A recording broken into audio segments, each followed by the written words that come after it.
자, 잠깐 9% 이야기도 했고. 자, 오늘의 두 번째 얘기는 뭐냐면, 이 미국의 억만장자 투자자 리온 쿠퍼맨, 오메가 어드바이저. 자, 이 양반이 한 얘기가 아주 핵심적인 내용이야. 그래서 그 핵심적인 내용을 추려봤어요. 자, 요즘의 시장에 대해서 냉철하게 분석을 잘했어요. 자, 미국의 본격적인 경기 침체가 올 수 있다. 그 전망을 분명히 했고, 그리고 10년물 국채금리가 6%까지도 중장기적으로 갈 수 있다라는 거예요. 6% 가면 경기 침체 오는 거니까. 자, 이 비즈니스 인사이드에서 인터뷰에서 이야기했어요. 자, 근시안적인 연준 관리들이 완고한 인플레이션, 가파른 이자율, 본격적인 경기 침체의 길을 열어놨다. 연준을 욕하고 있죠, 이 사람은. 자, 연준을 왜 욕하냐면, 이 사람이 욕하는 거는 좀 의미가 있어요. 자, 수년간의 매우 부적절한 통화 및 재정 정책을 폈다. 뭐냐면, 그냥 돈을 풀 때는 왕창 풀고, 그죠? 기준금리가 뭐, 0%까지 될 때까지, 그죠? 왕창 풀고, 좋을 때는 그냥 막, 마구 올리고, 그죠? 이런 부적절한 통화 정책이 세계를 혼란으로 만들어 놨다. 그 얘기예요. 이 쿠퍼만의 이야기는. 맞는 얘기죠. 그죠? 엄청나게 미국의 경제가 안 좋을 때는 막 풀어서 그냥 세계 경제를 뭐라고 할까요? 미국 위주로 돌아가게끔 만들고, 그죠? 그렇게 해서 막 그냥 그 돈으로 세계에 있는 뭐 기업들도 사들이고, 그리고 금융으로 세계를 지배하고, 뭐 그러다 보니까 이런 세계에 혼란이 왔고, 그죠? 원유를 들고 있는 패권, 중동과 러시아, 중국들은 반발이 일어날 수밖에 없는 그런 패권 전쟁의 단초를 제공했다라는 거예요. 결국은 이 쿠퍼맨의 얘기는 이런 연준의 부적절한 통화 재정 정책이 세계 혼란을 만들었다라는 거예요. 자, 그래서 그는 제로에 가까운 금리, 무분별한 정부 지출, 그죠? 그죠? 이게 다 그거잖아요. 과도한 채권 매입으로 경제가 과열되고 작년에 물가가 급등했다라는 거예요.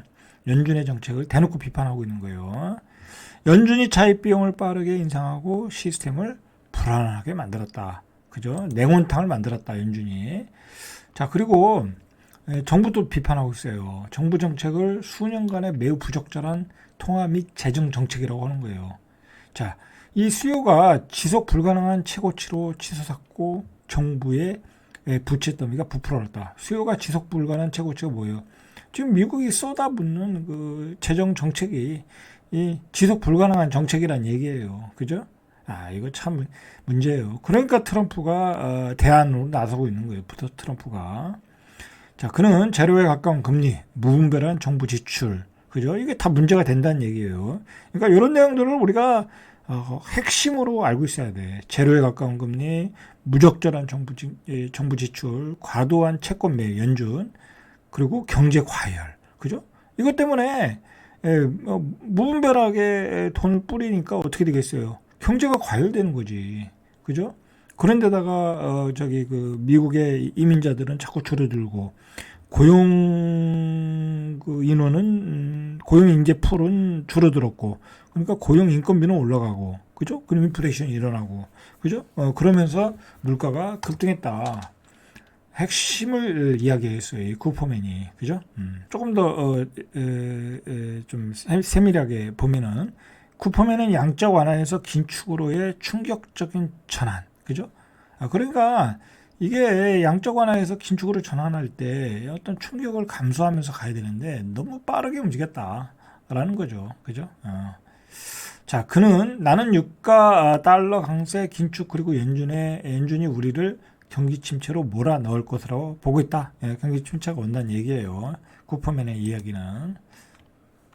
자, 그리고 또 쿠퍼맨은 타이트한 미국 노동시장. 그 미국이 지금 노동시장에 문제가 있는 게 이민자들을 조금 못 들어오게 하고 있잖아요. 지금 미국이 정책 자체가, 그죠? 미국의 중산층을 살리려고 하다 보니까 이게 물가 상승의 핵심 동인이라는 거야. 임금 인상 속도가 눈에 띄게 둔화되지 않고 있다. 그죠? 미국이 요즘 막 그 서비스 차지도 계속 올라가잖아요, 지금. 그래서 인플레이션은 지난 40년 만에 최고치인 9% 이상에서 최근 몇 달 동안 4% 미만으로 냉각됐지만 연준의 목표치인 2%의 2배, 아직도 2배이다라는 거예요. 자, 그렇게 해서 쿠퍼맨은 5%를 넘어 6%에 도달할 수 있다라는 이야기를 하고 있는 거예요. 자, 이 분양가에 대한 문제예요. 자, 이게 심각해요, 지금. 자, 강북 지역에서 전용 84 분양가가 10억을 넘었죠. 자, 10억이 언제였냐면 8월 달에 동대문구 레미안 라그랜드가 분양할 때가 10억 9,900만 원, 뭐 11억이었네요. 10억을 넘어서 11억을 간 거예요. 자, 이때가 10억, 11억인데도 불구하고 동대문구에서 98대 1이 나왔어요. 자, 그 다음에 지난달 9월 달이죠. 동대문구 이편한 세상 답심리 아르떼뽀레가 여기는 11억 6,800이네. 그죠? 그러니까 이것도 11억 중후반대네. 그죠?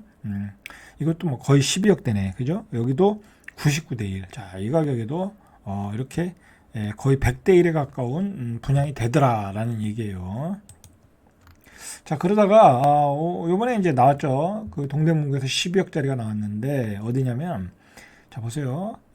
현대 아이파크와 GS 건설이 시공하는, 그러니까 두 회사가 이제 공동으로 분양하는 동대문구 이문 아이파크자이, 이문 3구역이죠. 여기가 3.3제곱미터당 3,550만원. 어마어마하죠. 84 기준으로 12억에서 13억이라고 봐야죠. 그러니까 뭐 이제 중도금 뭐 그런 것까지 합쳐서 이자까지 좀 더 들어가겠네. 그죠? 12억에서 13억이니까 뭐 한 12억 5천. 그죠? 12억 5천이라는 거야. 동대문구에서도 분양하는 게 12억 5천이다 라는 얘기예요.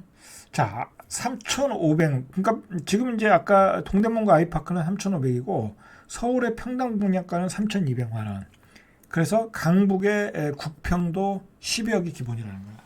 자, 이러니까 윤석열 정부가 인기가 없는 거예요. 인기가 없는 거예요. 분양가에 대해서 컨트롤을 못 하고 있는 거예요, 지금. 완전히 뭐 고삐 풀렸지. 그죠? 뭐 이거 뭐 분양가 상한제 지역도 아니고. 그러니까 이게 우리나라는 분양가 상한제가 있어야 돼. 그죠? 분양가 상한제가 있어야 돼. 뭐 자기들은 마음대로 분양을 하잖아요. 그죠? 뭐 옛날에는 보증보험에서 뭐 이거 조금 저지를 했는데 요즘은 그것도 안 하더라고. 그죠? 자, 이렇게 12억 중반대까지 갔다. 어떻게 될까요? 그죠? 두고 보시죠. 어떻게 될지.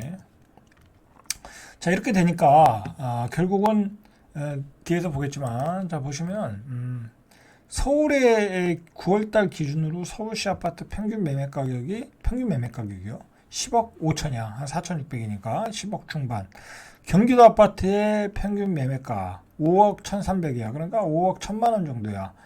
두 배죠. 그죠? 이제 이렇게 되면 어떻게 되겠어요? 서울에 못 사는 거죠. 그죠? 다 경기도로 탈출하는 거죠.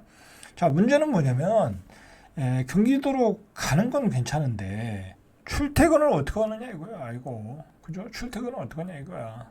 이게 문제죠. 출퇴근. 아주 삶의 질이 확 떨어지는 거죠. 그죠? 뭐 사람이 또 서울에 산다는 게 뭐 경기도에서 서울로 갈 때 뭐 직장만 다니는 거 아니잖아요. 거기서 어떤 문화생활도 있고 그리고 뭐 커뮤니티도 있고 다 있잖아요. 뭐 예를 들어서 학원도 다닐 수 있고 뭐 그리고 나만 다니는 게 아니라 아이들도 학교 다녀야 되고 대학교도 다녀야 되고 사대문 안에 서울 대학교는 다 있고 그죠? 여러 가지 문제가 발생하는 거야. 여러 가지 추가 비용이 들겠죠. 자, 이렇게 탈서울 러시가 일어날 가능성이 있다라는 거야. 매매가도 벌어지고 분양가도 높아지고.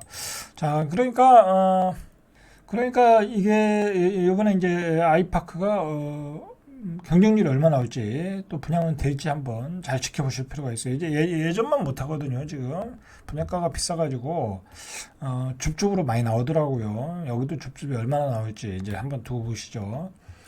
자, 집값이 기가 막혀서 짐 싸고 경기도로 가는 사람들이 늘어나고 있다는 거예요. 그래서 국가 통계 포털 사이트에 따르면 서울시 인구가 2010년에 1031만 명 정도인데 13년 연속 내림세. 그러니까 계속해서 서울 집값이 오르니까 경기도로 다 빠져나가고 있는 거야. 그래서 올해 9월 기준 940만 명, 60만, 70만 명, 거의 70만 명이 빠졌네요. 그죠? 그냥 신도시 하나가 생긴 거야. 뭐 신도시 하나가 생겼잖아요. 그죠? 시흥 같은 경우만 해도 뭐 그게 얼마야? 한 50만 정도 되잖아요. 그죠? 50만? 그렇잖아요. 그리고 뭐 동탄도 얼마나 많아요. 그죠? 그러니까 서울의 그 수도권에 계속해서 이제 상지 신도시를 만들잖아요. 그럼 그 서울 인구는 계속 빠져나오는 거야. 그죠? 그럼 서울은 한 800만 가겠죠? 800만. 그죠? 경기도로 다 빠져나가니까. 자, 그렇다는 거예요. 경기도 인구는 이렇게 183만. 그죠? 183만. 자, 그러니까 어떻게 보면 중장기적으로 보면 경기도가 오히려 굉장히 뭐랄까요? 어떻게 보면 중심 지역이 되는 거야. 인구를 보면. 그죠? 그리고 정치적 지형으로 봐도 그렇고. 그죠? 뭐 인구가 많다라는 게 정치적 힘이 더 센 거 아니에요? 그죠? 자, 문제는 뭐냐면 우리의 경기도로 이사 가는 사람들의 생활의 질이 급격하게 떨어진다. 하루에 3시간 이상, 그죠? 3시간 이상 출퇴근에 시달릴 수 있다라는 거죠. 그죠? 그러니까 이제 경기도에 이런 추세라고 하면 서울과 출퇴근이 가까운, 그죠? 교통으로 뭐 역세권이라든지 아니면 뭐 GTX 또는 뭐 어떤 광역버스 라인이 잘 돼 있는데, 그리고 정주 여건이 좋은 도시, 그런 데의 수도권의 아파트는 가격 방어가 되겠죠. 그죠? 가격 방어가 되고 또 가격이 상승할 여지도 있겠네요. 그죠? 그런 쪽을 내 집 마련할 때 꼭 참고하셔가지고 가격이 적정할 때 많이 떨어졌을 때 선점하시길 바랍니다. 자, 이상 절대값TV의 명품 PD 한 PD였습니다.